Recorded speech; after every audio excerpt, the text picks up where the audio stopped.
and I am not medically qualified to enlist in the United States military. Isn't that funny? Interesting.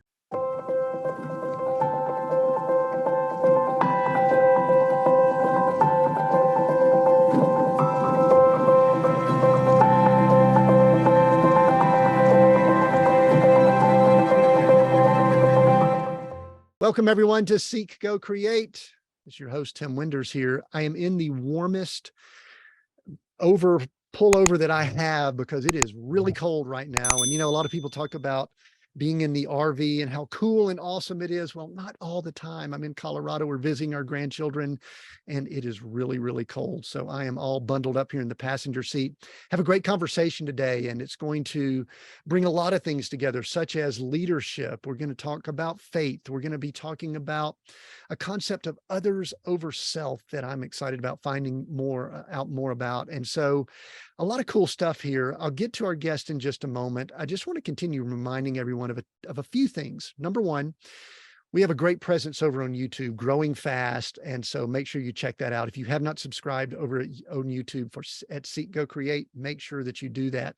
And then secondly, all things Seek, Go, Create is on our website at seekgocreate.com. That's seekgocreate.com. You will find extensive notes, details, quotes, things like that, resources, anything that we mentioned today, books and other resources, they will be there. So make sure you go to seekgocreate.com. Today, we have Shelly Rood. She served in the United States Army Reserves for 16 years as an intelligence officer. I could use a little more intelligence myself.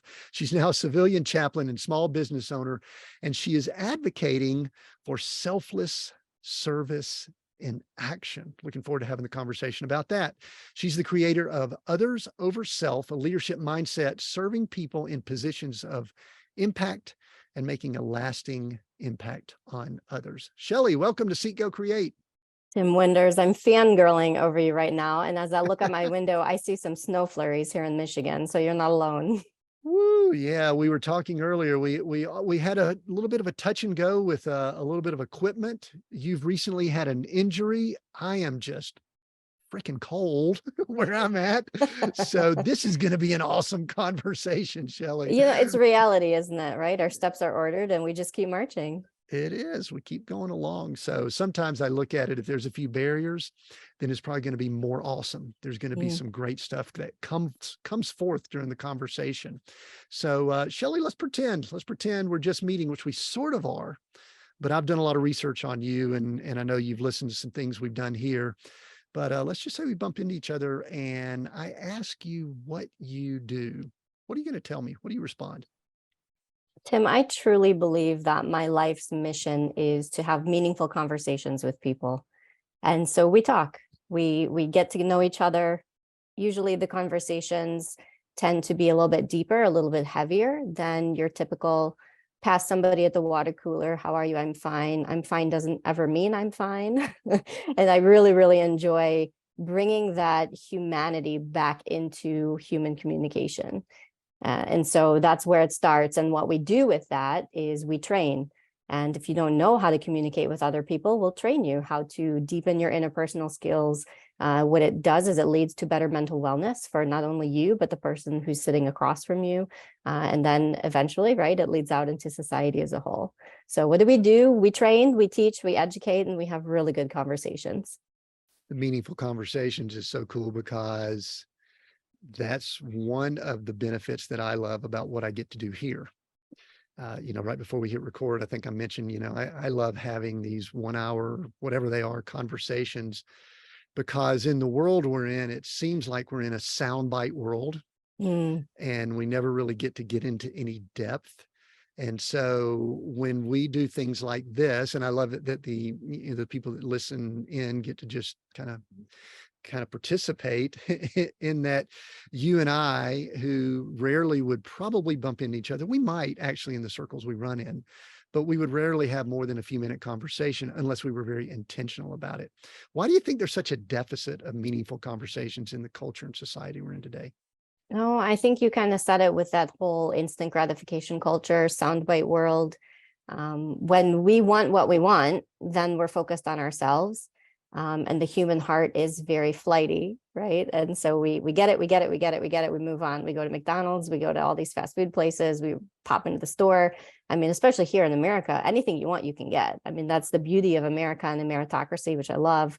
But what happens is that we forget to slow down. We forget to actually have those drawn out conversations with people. And this has really only been in my later years that I've discovered and held a true appreciation for another human being. I spent a lot of time, especially in my 20s, trying to climb the corporate ladder and go faster, stronger, harder, #hustle. I was in the military. I'm a CrossFitter. I'm definitely somebody who loves like heavy weightlifting. I even did bodybuilding for a while. So when you talk about that whole like go, go, go culture, that is definitely me. And I'm an entrepreneur as well. And I love long-term success. And I love going for that big next huge major thing that people didn't think was possible. But what we have to be careful of, as I'm learning myself, is as we climb our way to the top, we don't need to be clawing and stepping on other people to get there. And truthfully, if you do operate in that manner, the higher you get, you might find yourself up on the mountain, but you're certainly going to fall. And so I would much rather take my time getting onto the mountain with a group of people around me. And then we know that we're going to be able to stay there for quite a while. Yeah.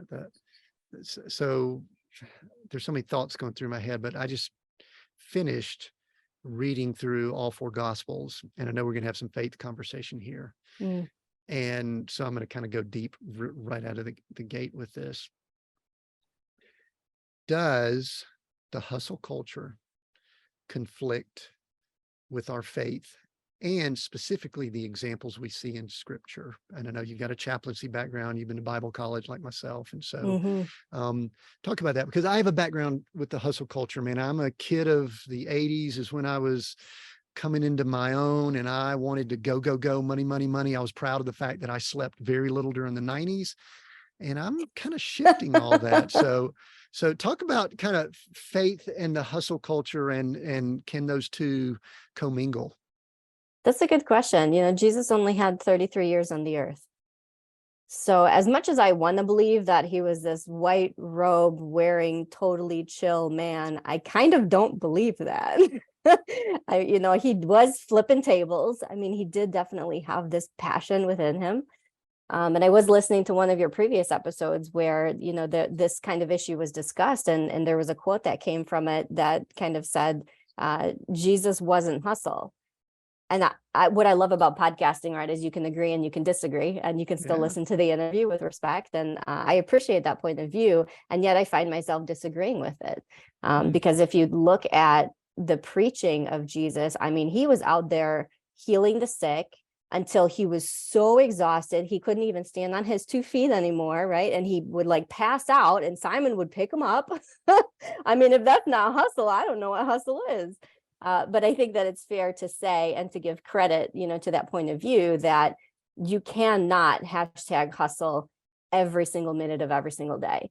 And being in the military myself and having that life experience, we have crazy missions where we're going out and doing unbelievable things that most people would never even attempt to achieve. And we do them and we achieve them. We don't do it 24 hours a day, every day. You have rest and relaxation built in. You have your 8 hours of sleep, 10 hours of sleep built into your rotation time. And it's there with a purpose, because even the military knows how human beings operate, and you can only push them so far. And so on one hand, the #hustle culture, I think you have to have some aspect of it if you really truly are Christian. And I think that if you look at like John Wesley, for instance, who was the founder of Wesleyan belief systems, I mean, he's part of the whole born again. And I'm just kind of oversimplifying, because I would dare say that a lot of our listeners, even if they think they're Christian, maybe they're not yet.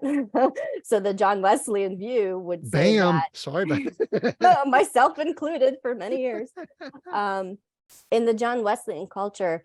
So he was like born and raised Christian, and he was a preacher, and he was down on a missions trip. And it was on that missions trip where he had an awakening, if you will. And he had this realization that, oh my gosh, if I really am a Christian and I really do believe in God, why am I not doing this? And so that's where the whole methodology of Methodism comes in, that you have to do certain things to show or prove or act out your Christianity. And I think that is all part of the hustle culture, right? I mean, John Wesley was in his 70s riding horseback church to preach the word. He was so unbelievably #hustle driven. And so I think that that is an inherent Christian value. I just think we have to be careful with how we frame it. Because on the other side of it, we have all of our, and they're not even just young people, we have our people who are just bleeding themselves out, going after success, however they define it, going after more money, going after, you name it. And there's a lack of depth. They're missing those in-depth, meaningful conversations with people. They're missing people, truly. Yeah, I love the counter that you're bringing, because that's the kind of conversations I love to have. And what I was thinking is I heard a few words that I think are important. Number one, you mentioned mission, because I think some people use hustle as an idol, and it just becomes the way they are. And they believe that just hustling is going to lead to something. And it might, I mean, it could, we could stumble onto something, but it can also lead to a bunch of nothing, and we can also make an idol of it. I think I made hustle an idol. If I look back on the 90s, I really believed, and this was early on in my Christian walk, that just me hustling was going to lead to some form of heaven's parting and blessings, money, whatever pouring out on me. That was some wrong theology there. But I do think it depends, because I spent some time in Bible school, and I know you did too. And I looked around at times, and there was a percentage of people that needed to slow down a little bit and hear from the Lord. And then there was a percentage of people that they needed to get it off their backsides and actually Mm. do some Oh, things. yeah. So you went to Bible school. What are your thoughts on that? I did experience sitting, and I'm older, right? I mean, I'm in my mid 30s, I think, sitting in seminary with a lot of youngins. And I'm somebody that has lived a lot of life. I've been divorced. I have 2 children. I've served in the military. I've been all across the world. I've seen a lot, and I've lived a lot. And when I'm sitting in class, for instance, and everybody goes up and they're sharing what's called like a life map, where you map out all your different significant areas of life and you show how Jesus and God has kind of worked through all of it. And I'm kind of sitting there listening, and I'm not trying to put down anyone's life experience, but I'm listening to what I call like a lot of these church babies and a lot of these young people who really haven't lived a lot of life. They've been very wonderfully protected in their upbringing, and they have really good hearts, and you can tell that their theology is really sound in what they believe in.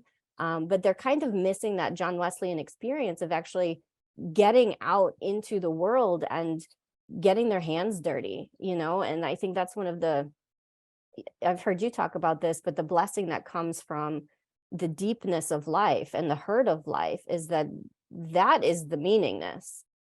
When you really, really get down and have things taken away and are broken, and you look around and you're surrounded with nothing and your heart is just cracked open, that's where God moves the most. And so if anyone has really just feels like they're maybe living in the shallow, easy lifestyle right now, you probably are. And I would love for you to do whatever it takes to go out on the mission trip, volunteer with the Red Cross, put yourself not in harm's way, but put yourself in a situation that is not the norm for you. And you'll just really see God working in much, much deeper ways than you probably are right now in your life.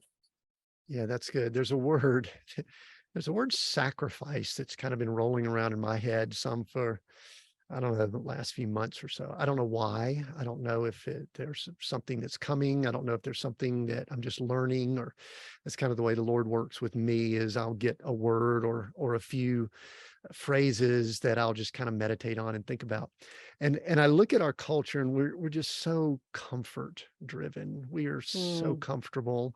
So And spoiled. I am, you are, we all are. We can't, I Mhm. mean, it's ironic that I'm bringing it up here. And I look back at history, and I look at, especially as I read through scriptures, and I'm going, we have it pretty good.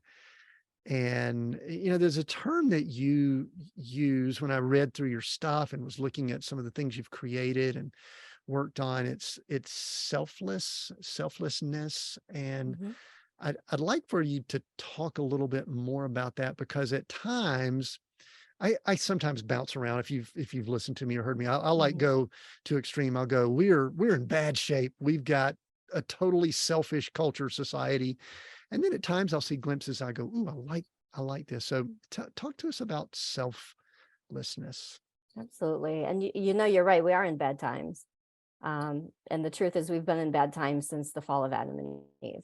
And Mm, so, for anyone out there who's really discouraged, maybe by the current election cycle, or looking around at humanity or their town or their neighbors and just feeling like things are falling apart, the answer is yes, they are falling apart, and they've been falling apart since the beginning of time. There's nothing happening now that has not happened since the dawn of society on Earth. And I'm not a history buff. I really actually am kind of anti-history. I get very bored with it because it's so repetitive. But when you're military intelligence, a big part of that is knowing history and knowing why things happen and being able to project, well, it happened before, here's what to watch for, it just might happen again. And so really getting back to your point about selflessness, when you're in moments of your life where it's just falling apart. Uh, for me, there's been a lot of different moments like that.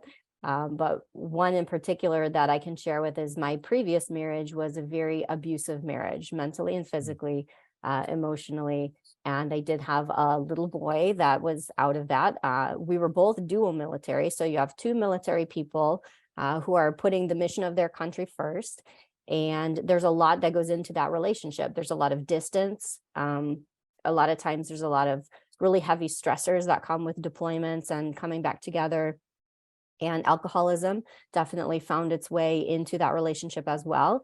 And so through all of that, I started to feel like the world was crumbling around me. From the outside in, it was beautiful. I had a lot of money. I was reserve in the military, so I also had a civilian career that was going very, very well. I mentioned that I was a CrossFitter, bodybuilder. Like physically, I'm a beautiful woman, so I have that going for me. And I have a beautiful child, right? And I'm married. And so from the outside in, there's all of these societal boxes that are checked. And yet, from the inside out, everything is falling apart. But nobody knows that because nobody genuinely would take the time to sit down and ask me, are you okay? How is your marriage? What is your relationship like? Do you have support circles? And the answers would have been no. But because there really was no inside support circle to ask me those questions, I just kept plugging on. And so what I have found is in those moments, what we tend to do is focus on me, me, me, me, me, me, me. And my life is falling apart. My life is so terrible. I can't believe that this is happening. And the further we go down, and anybody who battles with mental wellness issues like depression or anxiety, which is a form of depression, knows what I'm talking about. We get very self-focused, and all we can think about is my struggles, my issues. And then we feel guilty because we're focusing on my struggles and my issues and my inadequacy and my incompetence to overcome them. So now we have shame. We have layers of shame getting built up on top of our own self-focused depression. And it really does just continue to circle and spiral down. mm. And the only way, the absolute only way to break through that is to serve another human being, to take your focus away from yourself and your own situation. And even if it's just for one brief moment, take a look at somebody else and try to better their life. Pour into them somehow, give value to them somehow. It can be an anonymous $5 that you leave at the floor of the gas station. Whatever it is, just do a good deed for another human being. And when you do that, you'll find that there's like a little hint of the light of God that works through you. And your joy will come out just a tiny bit. It's not huge joy. It's just a little teeny tiny piece of joy, but it has to come from serving another person. Uh, and, when we teach, we bring a lot of depth to our conversation as well. My current husband now, he's an incredible man, a follower of God. He helps me deeply with my own faith. And he also comes from hereditary depression. And so we know firsthand what that looks like, what that feels like, what the triggers are. And we know when he's kind of down spiraling and what can kind of help us get him out of it. and we watch medications and levels, and there it's a whole lifestyle for anybody who's been in the mental wellness world or deals with anybody who really is going through it. It's an entire lifestyle, and if you live it with intentionality, it's a beautiful lifestyle. Right. So one thing that came to mind, and if this is I don't know if naive question would be the right way of saying it. Um, you mentioned that when there's that downward spiral, someone gets to a point, and then if they will just consider someone else or get outside of their self or just reach out, that it can snap them out of that spiral. Does it also work as an antidote? In other words, can one just live that lifestyle and it could keep that boogeyman away? I mean, Mm, again, I hope I'm not oversimplifying or anything like that, but I've observed that most people that are focused on others, outside of people that maybe focus on others in an unhealthy way to mhm. satisfy something for them, that's a whole nother topic. But what are your thoughts on that? I mean, is this something that, hey, just if you feel some weirdness, funky moods coming on, just go help somebody else? So I love that. And I love the depth of this conversation. And I'm going to bring in here Mother Teresa, Saint Teresa. Mm. Um, if you have never studied her life, go ahead and watch the movie version. It was on Netflix a while ago. I don't know, but it's called Letters. And Letters follows the life of Mother Teresa. And if you don't know, so she is out in a convent in India, in Calcutta, and she's very well protected within the walls, and she is teaching essentially the children of the rich who can afford to have their young daughters in the convent. And Mother Teresa loves her work and believes that God put her there for that purpose. But as she's looking out the window, she's seeing suffering in the streets. And she has this deep internal call that she's supposed to go out there. She's not supposed to be within the walls of the convent somehow, some way. She's just meant to serve on the streets of Calcutta. And so she has to actually fight the church to follow her calling. She does, and she is allowed within her order of religion to go out and start her life work ministry outside of the mission there. And Mother Teresa consistently wrote letters back to her spiritual mentor, and she deeply showed signs of depression. And that is actually one of the signs. And if you'll forgive me, I don't remember all of the check boxes that you have to make to be deemed a saint. But one of the signs of saintliness is that you have a deep level of care and depression in your work. You don't take significant joy or happiness out of serving others necessarily. And so that it's both ways, right? It's like, Shelly, you're contradicting yourself. That's not what you just said. And so on one hand, you will feel that little piece of God working inside of you when you serve others. And on the other side, as we see in our military brethren, when you're out there in the real mission field of the world, when you're really truly sacrificing yourself day after day after day to give and care for others, you will be sad. You will have depression. You will experience this heaviness of life, because whether we want to admit it or not, we're not here on earth to YOLO. I mean, maybe as a non-Christian we are, but if you're a believer and you really do believe that we're supposed to act and live the way that Jesus does, then you're not supposed to have a cheerleader smile on your face every day, all the time. And I think that's actually one of the criticisms that I face as a public speaker and as a female leader, is a lot of times as a military female, I get stereotyped as a novelty. You know, she's a young, beautiful, sexy woman. Let's put her on the stage and give her a microphone. You know, and I am pretty to look at, but at the same time, that's not it. I'm not here to put you in the room and make you feel good and walk away.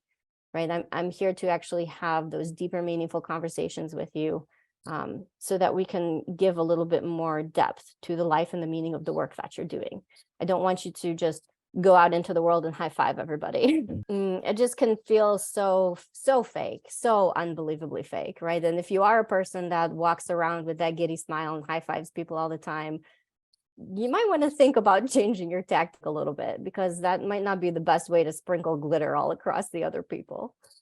Yeah, and what's interesting about it is I do think there's a time and a place for that. We'll call it rah-rah and stuff like that. Mhm. I'm not sure for many people that's the season that we're currently in. Mm, Maybe there might be some people that just need a little more optimism and, Pollyanna or whatever we want to term it. But it's interesting. I'm picking up on a little bit of a theme in the conversation. I'll usually make little notes and all that, and I won't see the theme, but I can kind of see a theme. We talked a little about hustle. Now we're talking about serving, and we're kind of hitting some ends of the spectrum, or at least a little bit of a pendulum. And I think the theme that I'm seeing, and I'd love to get your thoughts on this, especially with your background as a chaplain and military and leadership, is that everybody's got their own path and their own journey. I think you and I, especially with, you've got a tactical background. I'm an industrial engineer. We could formalize just about anything. I can. I don't, you might be, I could checklist just about anything. Do this, this, and this. But at the end of the day, I just saw where there's 8 billion people on the earth that we just crossed over that threshold. There are 8 billion stories, and there are 8 billion people that have their lives to walk through. And you know what? Some of them might need to be hustling right now. And some of them might need to be pausing, resting, and listening.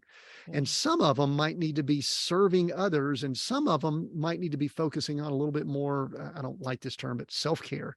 mhm. I mean, and so I don't know that I think myself, I don't know if you've ever done this, you can share if you have. I really like 7 steps, 3 steps, 5 steps, checklist, do this, don't do that, whatever. And maybe I'm wrong. Well, you're right. It is different areas of life, and we grow and change throughout our areas of life. And so we're really talking about mental wellness here, because when you are in spaces of your life where you kind of feel like nobody would miss me if I was gone, right? That's a very scary thought that a lot of people have, and it's very isolating. And so when we get into those spaces, this idea that you're not the only one that's ever been there. And so on one hand, you are extremely special, unique. Your hairs on your head are counted by the Lord. He created you, right? Stitched you from the very beginning, and he put you here for a purpose. Whether or not you're living out that purpose, I don't know. But that's not for me to decide. It's really for you to feel like you are or are not. And so if you do feel those really heavy negative thoughts of isolation and loneliness, and nobody understands what I'm going through, I almost want to like grab your shoulders and smack you across the face, because how many people are on this earth, and how many people have existed throughout the history of humanity? You're going to tell me that there's not one other single soul that has ever been in existence that has walked the path that you've walked? And that really is the beauty of the Bible and the stories of the people of the Bible. How many, Tim, you're great at teaching this, but how many broken people are in the Bible, right? I mean, we lift up David as the king, the father of Jesus in some ways, or at least the ancestor of him. And I mean, a murderer, an adulterer, like the sin and the brokenness of the people who are in the Bible is rampant. And so if you as a human being are just living your day on earth right now, and you're filled with that self-shame about the sin that's existing in your world, or the trouble with that type of speak, you also talk about church speak, is that for most of us, I mean, I didn't come to the Lord until my late 20s, early 30s. And so on the other side of the world, right, we don't even know what sin looks like. And so you have a lot of the church babies that are kind of pointing fingers and being super judgmental and telling you what right looks like and what wrong looks like. But then let's say that when you are in those behaviors, those negative behaviors, sometimes even if we know that maybe they're morally wrong, it doesn't mean that we're not going to do them. Anybody who has battled addiction knows that you can't, like, they know they shouldn't take a drink. They're still going to take the drink, and there's nothing you can say that will prevent them from taking the drink. And that's the type of conversation that we really need to be having with each other. Yeah. And the thing I like about it is just we need to have open, mature conversations, because I can't find out what you're going through or what your needs or whatever might be with a tweet. You know, in fact, I probably wouldn't want to know whatever captured within a tweet, whatever number of characters. I don't know, that may not be a good example, but there has to be some dialogue. But Shelly, you brought up something I want to back up because it's intriguing to me. You mentioned your faith walk, you came to know the Lord, became a follower of Christ in your late 20s, 30s. Tell what you can about that story, what was going on. I'm always curious about that because I love to understand journey. And then I do at some point, I want to get into this, the intelligence work that you did for the military. Mm, So I don't know if you were doing that at that time or what was going on, but I love to know because I believe that the Lord is pursuing us at all times. And I love to know what happens when some of us begin pursuing him. absolutely. So I was raised Catholic and I was in church every Sunday. And church was never really brought back into our home. We didn't pray at meals. We didn't pray before we walked out the door every day.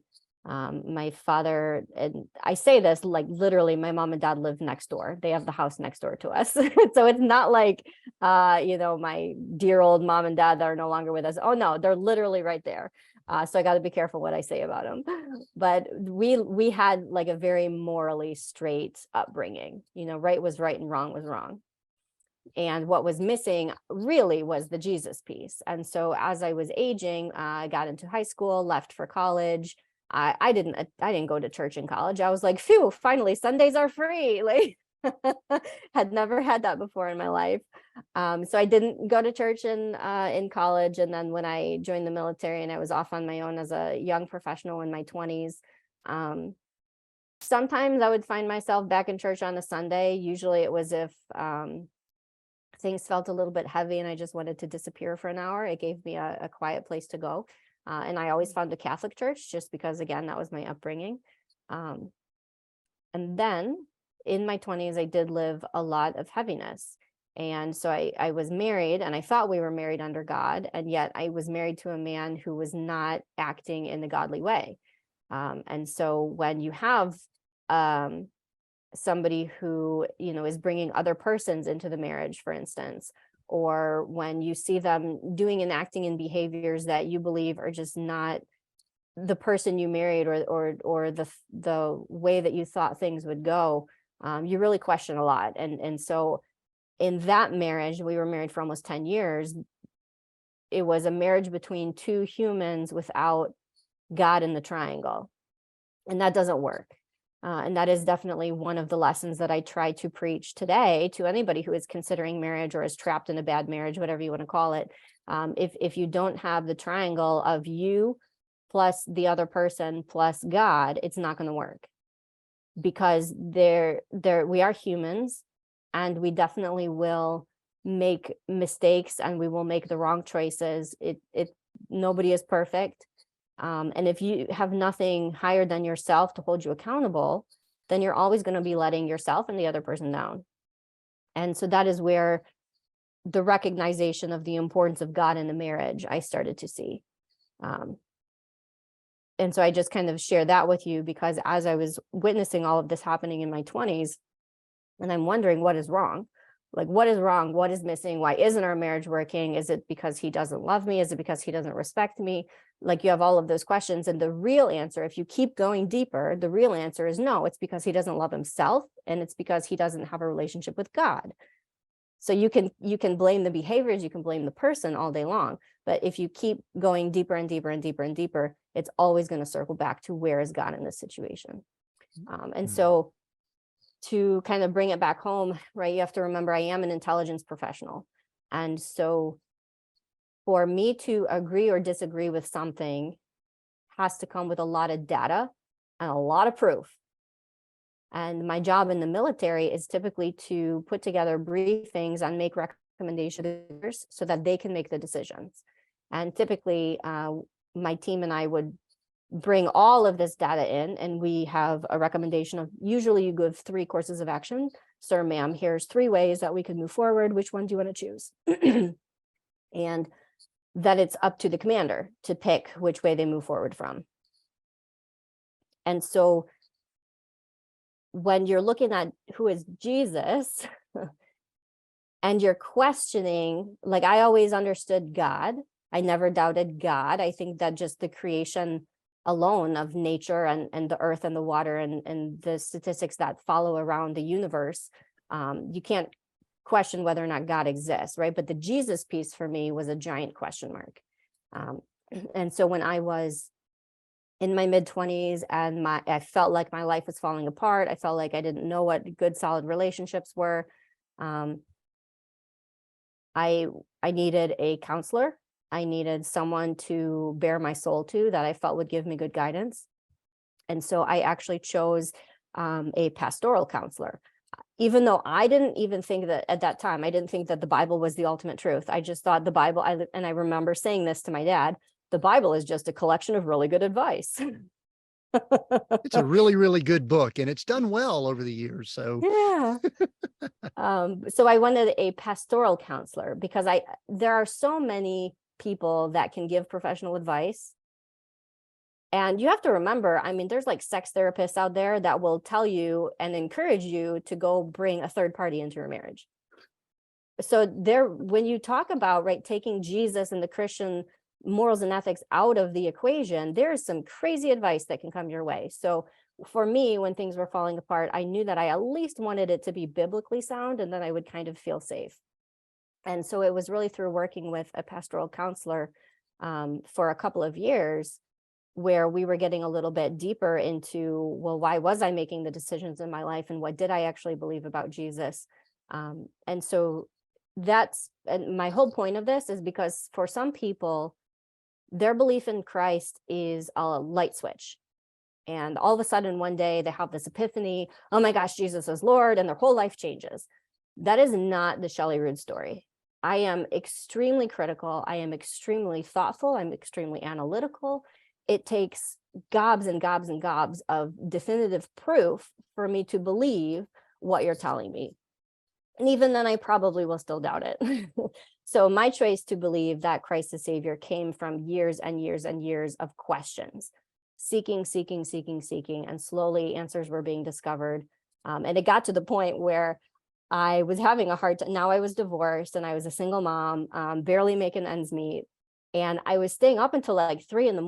Googling simple, basic questions like, what is the Protestant Reformation?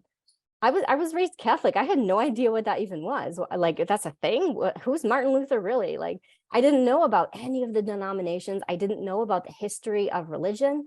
And so once I started digging deeper into it, like I said, I'm up at 3 a.m. now. And I'm telling my pastoral counselor this, and he says, Shelly, you should go to seminary. And I was like, oh, seminary, that's a scary word. What are you talking about? And I'm imagining myself in like monk clothes, right? I'm like, what is he even saying? Shelly, go to seminary. That's crazy. And it wasn't until he even said that and I started looking into it. Seminary is nothing more than graduate school these days. And I had no idea.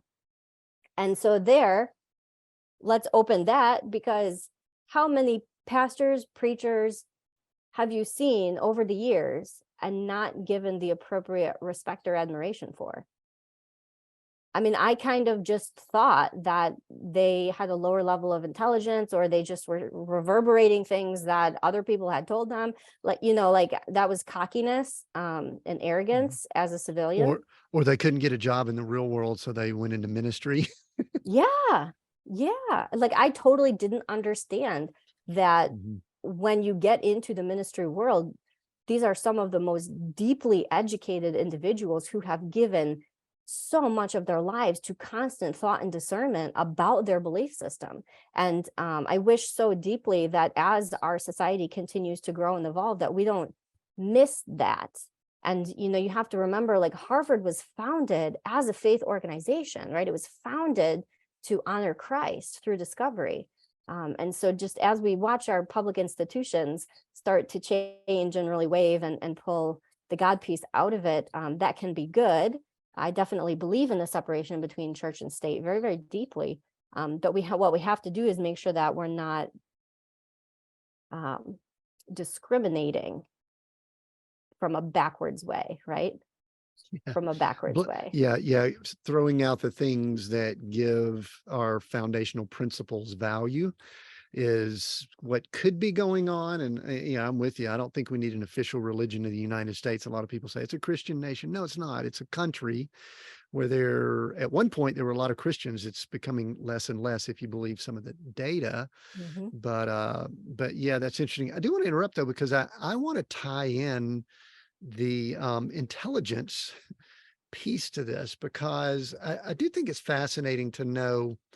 I'd like to know how you ended up in that. I've got, in fact, someone I went to Bible school with that was in that arena with the military. And I am one of these people, I always somewhat wanted to know a little bit more.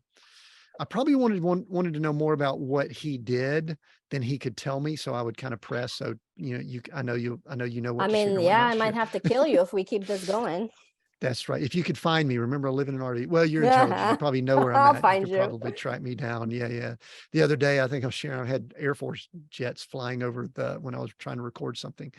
But at what point did your path go down that road? And then I want to discuss that. And then I want to bring all this together to discuss some of the projects you're working on now, because I think that's part of what's gone into some of the things you're doing now. But so the intelligence piece, military, how did that come to be? And are you wired? Were you wired that way before, or did the military mold you and shape you into that? Yeah, absolutely. Those are good questions. And I think a lot of it has to come with, the way that I was raised and the time of when I was raised. And you have to look at the social impact of how I was raised. So I am a female, shocking. And in the 90s was some of my formative years. And what was a number one hit TV show that was out that had a very strong, pretty serious female character who was all about logic and reason, and it was like the super secret world. It's the X-Files.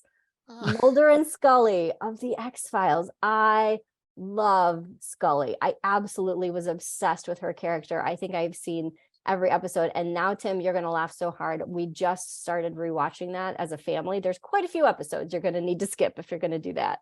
But my older boy is 13 now. And so between us, that has to do a lot with it because it's all about conspiracy theories. And what's so funny is every intelligence person will tell you this when they do first get their clearance and you get access to the system, right? We all go in there and we look up mermaids, or we go in there, we look up Area 51, the JFK assassination. UFOs and aliens. Come on, Bigfoot. Come on. It's so fun. Did man really walk on the moon? So for all of us out there that really do love conspiracy theories, that was a big piece for me as I actually went to I graduated Western Michigan University with a degree in journalism because I love the truth. I love digging down, digging deeper, figuring out what's at the root of the issue, right? And we're going to publish that. That's what we're going to focus on. And so that's where I believe that my call to the intelligence world really came out from there. Huh. So I love me a good conspiracy theory. What can you confirm or deny as far as I want to say this though before I ask it. It's interesting. I'm seeing parallels with my wife because she was a journalism major and she is extremely black and white on a lot of things. It's either this or this, and I'm sometimes a little more nuanced and all of that. And it sounds like part of what compels people to go into the arena that you're in is that they have a desire for the data, the information. They want to know truth. They're going to dig for it, accumulate it, get it to the people that make the decisions. And did you spend your entire career in that arena I or did. So I served for over a span of 16 years. And for the last 2 years, I had a branch. So the branch is called intelligence. And I was attempting to transfer to the chaplain corps. So towards the end of my military career, I felt the call. Now I knew Jesus. And I was looking around the military saying, what the military doesn't need is another intelligence officer. What the military really needs is another chaplain. If you don't know, there is a nationwide shortage in the United States military of chaplains. When you look at troops who are deployed overseas, the entire area of Iraq and Afghanistan, you're talking a service area bigger than Texas, might only have 1 or 2 chaplains total. And that's where active wars and battles are happening. And that is the time, right? Like in the United States, when you experience loss, what do? You call the chaplain, you go to your church, you call your Bible study leader. Well, if you're overseas, all of a sudden you find yourself in this really, really deep moment of need, and there is no chaplain around. And so there's a significant shortage, and we can talk about that more, but I truly believe that my calling was to transfer from the intelligence world into the chaplain corps. And then we can talk here about God's decision and God's path versus Shelly's path, because I put my packet in, and for reasons only he knows, that packet was kind of kicked around for paperwork issues and errors or whatever for years. And then I hit something called time and grade, where you can only be a certain rank for a certain time until you have educational requirements for you to climb the ladder up to the next one. So basically, I was a captain for the max that you can be a captain. And I had to graduate one of my schools in order to stay on to become a major. Well, I couldn't get a slot in my intelligence school because I had a branch transfer packet in. So why would they give me a slot in a highly competitive school when they knew that I was trying to get out of that branch? So logically, it all makes sense. Emotionally, didn't feel very good. And I did actually get discharge orders. And the answer was, well, don't worry about the discharge orders. All you have to do is re-enlist directly into the chaplain corps. Okay, so we're still going on the dream, right? And for 4 years, I tried to re-enlist. I was discharged in 2018, and I spent the next 4 years trying to re-enlist in every single branch. And I am not medically qualified to enlist in the United States military. Isn't that funny? Interesting. And I have tried absolutely everything. And there's somebody listening who's going to say, well, Shelly, you just didn't try XYZ. Listen, I have tried everything. I even have a memo from the Michigan Surgeon General saying she should not be medically disqualified. And yet National won't let me in. So my point here is that now I find myself, I've graduated seminary. I am an ordained minister. I am a chaplain. I thought God wanted me to be a military chaplain. The military does not want me. So what do I do with that? And that kind of brings us to our next piece of what do you do with that? You believe that God called you to do certain things, and you followed his steps and you did your checklist. And now it doesn't look like what you thought it was going to look like. But that's okay, right? Wait, let me pause here. So I just want to make sure I'm hearing correctly. So sometimes our plans are not God's plans. Is that what I'm hearing you say, Shelly? Well, here's what God told me. I was extremely brokenhearted, and I was driving and I hit a red light. And before I could make the turn, I was just crushed. I had my discharge orders. I was no longer in the military. That's a whole piece of identity that was just stripped from me, and like unexpectedly.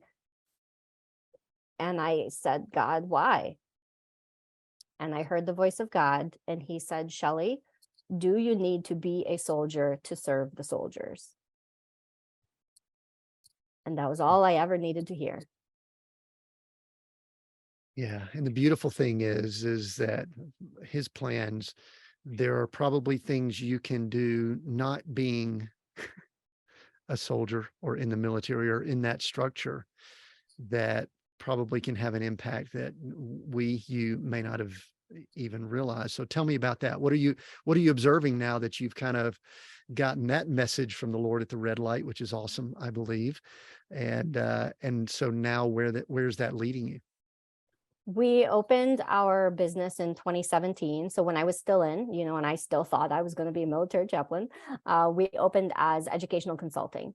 And we teach, train, educate, really just wanted to drive home the message of mental wellness and things like work-life balance. In the military, we call it resiliency.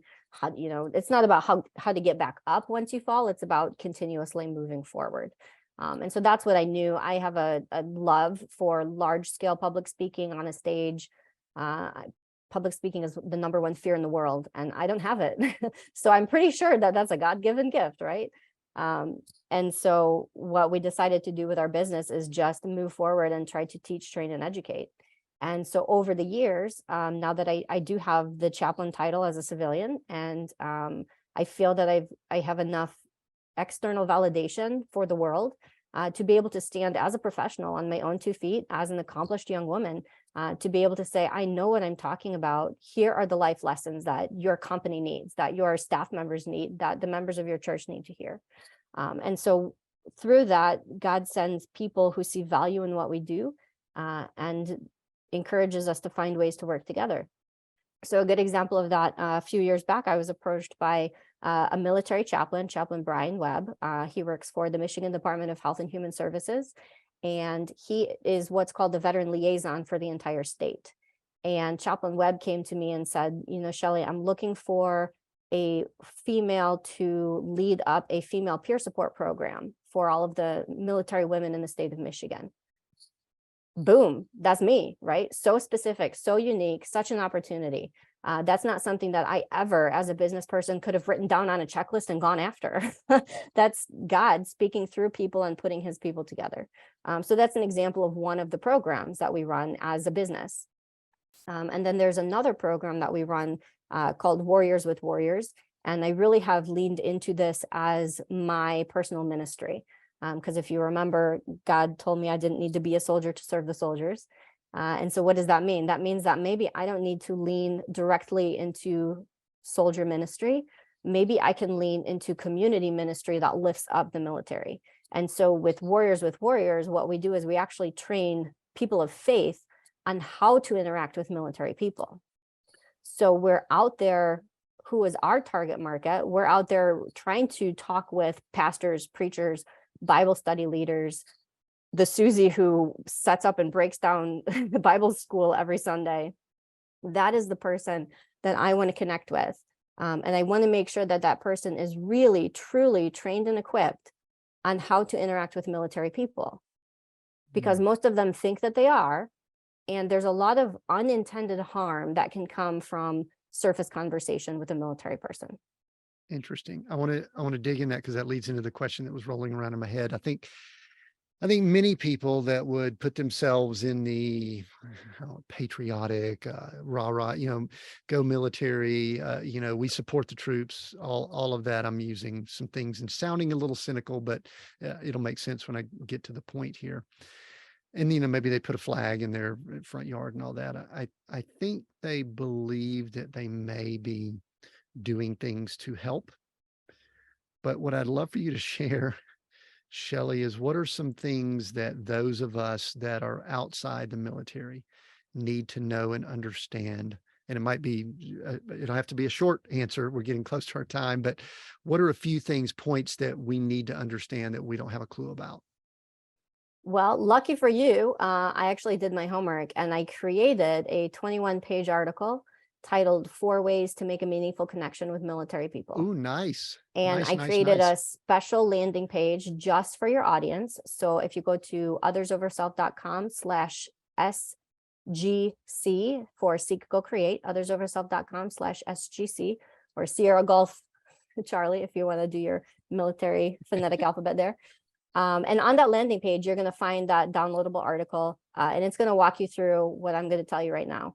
But there are 3 things to stay away from when you're talking with a military person. So this is a first-time interaction. You bump into them at a gas station, you see them at a restaurant, you want to buy them lunch, stuff like that. 3 things. You don't pry. Your grandma always told you that, right? Don't pry into someone else's life. You don't talk about politics, you don't talk about religion, and you don't talk about yourself. And the first 2 might seem pretty obvious, but we're very guilty of it anyway. But then, because we're short on time, let's focus on the third. Don't talk about yourself. Here's what happens. I'm out at lunch with a couple of my buddies. We're in uniform. A good intended person comes over, says, thank you for your service. My uncle served in World War II, and he was in the 82nd Airborne, whatever battalion. And my nephew right now is deployed overseas in Afghanistan. And, I know what he goes through, and I just want to say thanks. And as they go on and on and on and on, rattling about their relatives, my French fries are getting cold and I just want to go back to the office because I've got work to do. And so what started as a well-intended conversation of thanking someone for their service actually was just an opportunity for that person to talk about themselves. And so that's the kind of fun interaction that I really want people to understand is don't just say thank you for your service. You have to go deeper than that. And when you are talking with a military person, don't share stuff about yourself because quite frankly, we don't care. Sorry if that offends you. But for the most part, you know, if you're going to thank us, and this is really just basic conversation 101, right? If you're going to thank me for something that I did, then the conversation should stay focused on me. It shouldn't shift back onto you. Okay, that's good. Yeah, I get the political thing. I think there's a lot of people in circles that I hang out with. There's this assumption that someone in the military is conservative, leans towards a certain party, and I don't think that's the case. And I think we've gotten to a world where most people understand that everybody's all over the place, and we just need to probably avoid those conversations if at all possible. I got mixed up in one on Facebook recently, and I wish I hadn't. Oh my. I wish I could pull that back. I thought that I had learned, and being almost 60 years old, you think I would learn that kind of stuff, but now obviously we still do that. I mean, I'll tell you from someone on the inside of the veteran care space, you cannot stereotype a military person. You genuinely cannot, especially military women. Oh my gosh, if you think that there's like a type style to a military woman, you couldn't be any more wrong. They are the most diverse group of individuals that you've ever come across. Yeah. What do we need to know about females? I ask this question a lot, being I call it mature, not older, white dude, but what do people need to understand about females in the military? I read an article recently about, it was someone that was one of the first females in the military. Was this early 80s or mid 80s? Possibly. I'm not sure. I remember when a lot of that was being discussed, but what do we need to know about that? Well, I'm going to tell you my favorite joke. Are you ready? I guess, is it clean? Are we going to need to Oh, bleep it's super anything out? clean. Okay, good. So what do you get when you come across a group of military women? I You don't get know. out, you get out of their way. That's what you get. Truly, like that is the number one thing to know about a military woman. She knows exactly what she wants, when she wants it, and she's going hard after it. And she might be wrong, and she might even know she's wrong, but she's still going to go after it. And if you want to stereotype at all, I think military women, just like a lot of us, we can be hard to love because we don't fit certain stereotypes. And so if you don't take the time to get to know us on an individual level without judgment, then you're really not going to be okay with us. You're not going to understand why we love guns or hate guns. You're not going to understand why we're overweight or underweight. You're not going to understand why we have kids or don't have kids. Every military woman is so different. Like one of my friends, Colonel Nancy Dakin, she's retired now. She joined because of a bet. She literally joined the military because of a bet, and she just retired as the commander of the 127th Wing over here on Selfridge Air National Guard Base. So you're talking a combat fighter pilot, and the bet was from her sister when she was young.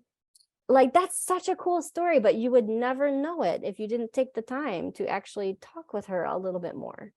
Yeah. One of the things, this is almost my final question. One of the things that I have been observing for some time is that we're still in a very male dominated leadership culture, probably in all areas. We know in organizations, ministry, and probably military. And I'm wondering if that could be one of the reasons why we have some of the messes. There was a comment on that I saw on Twitter recently where someone said that there was someone in their organization, and it was a female leader, and a male said that 95% of all females aren't qualified for leadership. And so she fired the guy, which is valid. I'm okay if she does that. My comment was, okay, so if 95% of females aren't qualified for leadership, I think 99% of males aren't qualified for leadership, but that's a whole different topic. So let's talk about, you know, leadership, especially from female perspective, kind of as a Mm. final wrap up here, and we'll start landing this episode.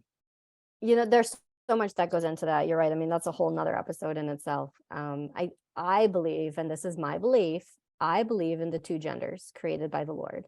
I believe in the physiological differences between the two sexes. And I think that that's a non-negotiable. And so I think that if you start the conversation from there, from that shared understanding, then we can make progress about differences in leadership and leadership styles and da da da. What happens with the male to female leadership piece of it, again, we run into these stereotypes where, and I'll just say the men, or even a lot of women will incorrectly stereotype women and will say that she's too soft or she has too much emotion, things like that. And you know what? I run with a pack of women who are definitely not soft. I run with a pack of women who bury their emotion and shove it down to their detriment. So if any of you are listening and you're hesitating about putting women in leadership because of these stereotypes that you're just assuming, I just want to tell you, you really are far off the mark. You're wrong. I'm sorry, but you're wrong. It's about the type of female, right? Just like it's about the type of male. Leadership is a skill. Leadership is something that is trained and developed over the years. And if you are working with a female who is in a leadership position and you think she's not a very good leader, you need to be investing in her. You need to send her into leadership training. She needs to be willing to change. She needs to be coachable. She needs to understand that there's different types of leadership. Maybe she's trying to follow a leadership style that is being emulated from somebody else, and that's not her leadership style, and she doesn't even know it. There's a lot of self-discovery that comes through leadership, and it is the same for male versus female. And there's ways that women can get ahead in the leadership world that men can't. Everybody who has ever watched a spy movie knows that all she has to do is put on a sexy little dress and she can get in the enemy's bunker. I mean, there are advantages and disadvantages to the male and the female. Yeah, because I'm not unfortunately, men are pretty simple. I'm not somebody who's going to say that we are the same. My husband and I, we use this phrase equal and different. Equal and different. And if you use that phrase to help shape your view of male and female leadership, then you'll get a heck of a lot further than if you're just trying to shove the equality piece over and over and over again. Because there are things, social differentiators about inequalities, about equity. And that's a deeper whole nother level conversation of why there are not as many females in leadership. And then there's the whole piece of it too, when we get to the physiological differences of children. Like I'm pregnant right now, boom, here's my big announcement. and my husband is not going to need to take 2 months off once the baby's born. Physically, I am absolutely going to need to take 2 months off once the baby's born. It doesn't mean that I'm less of a human being. It doesn't mean that I'm less professional. It doesn't mean that I'm less capable. It means that there's a physical thing that needs to heal. And so those are the types of conversations and differences that we need to be able to air and have it openly. And I do think that the younger generations are able to have these conversations more openly. I have found that I still get the most pushback from men who are like at their retirement age or even have retired, where that's just not how things were done. And it's almost hilarious to me at this point. Like when somebody tells me that they're shocked that I served in the military or women shouldn't serve in the military, I just laugh at them. It's like, what decade do you think this is still, Yeah, and I am probably in that age bracket that would that's the reason I'm asking. And I said earlier I'm wrong, but and I think our big challenge is sometimes we generalize, and I'm going back to like the beginning theme we had at the beginning, should people hustle? Should they not? Should they look at women this way in leadership or not? And I think everybody's on their own journey. Everybody has a uniqueness. Everyone is created for purpose. Mm. And I think I've heard, even though we didn't specifically say it, I've heard that message over and over and over again Mm. in this conversation. Shelly. Tim, I think we can bring it around to what's known as the mission first mindset, right? God told me that my mission is to serve military people from a ministry standpoint. He didn't tell me I needed to be a military chaplain. So God has the mission first mindset, and I need to be flexible with how we get there. when you talk about a company or leadership, if you're coming from a mission first mindset, then it doesn't matter whether it's a male leader or a female leader, because as long as the mission is getting accomplished, boom, that's how you get there. Yeah. The reason I love that is I just did a teaching on an episode. I think it was, might have released in early November, 5 steps to redefining success. And I was talking about just that. So many of us are really good at tactics. We're really good at strategy. And then when we start getting to mission or assignment, purpose and identity, sometimes it gets a little fuzzy. But if you're leading with mission, purpose, those things, then the tactics and strategies become easier. So I love what you said. It really emphasizes some things we've been talking about here. Shelly, have I missed anything? Anything else you want to say? Oh my gosh, we could talk forever, Tim. I No, I know we think this is a can, phenomenal but I know lesson. as someone who's spends time with the Lord and listens and hears, is there anything the Holy Spirit or something's kind of nudging you to say, what, I think I should share this? Well, we kind of went down the female route quite a bit. I think it's very important for my females who are listening to understand that you are doing us an injustice if you're running around with your fist in the air, smash the patriarchy type of megaphone. Right? That type of attitude is the claw your way to the top and step on all the people along the way. So I, from a standpoint of being a strong woman, I want to encourage you to lead with love, lead with respect. And I promise that if God wants you to be at the top of the hill, he's going to put you at the top of the hill. So just remember that you're going to get where he wants you to get. You're the one in charge of how you get there. Mm-hmm. The reason I love that is because something I'm sitting here thinking is that I know at times my generation, males, we can respond negatively to a strong female. Let's just say one that's very vocal or emotional, as you mentioned earlier. Me too, And Tim. I respond negatively to that too. I know, and I'm working through it. So that was a great message there. That could be a great sound clip. Shelly, where can people find you? What do you want to share with them? You mentioned the link earlier. We'll definitely put that down in the notes. Anything else where people can connect with you or find some information about what you're doing? Absolutely. We are Others Over Self.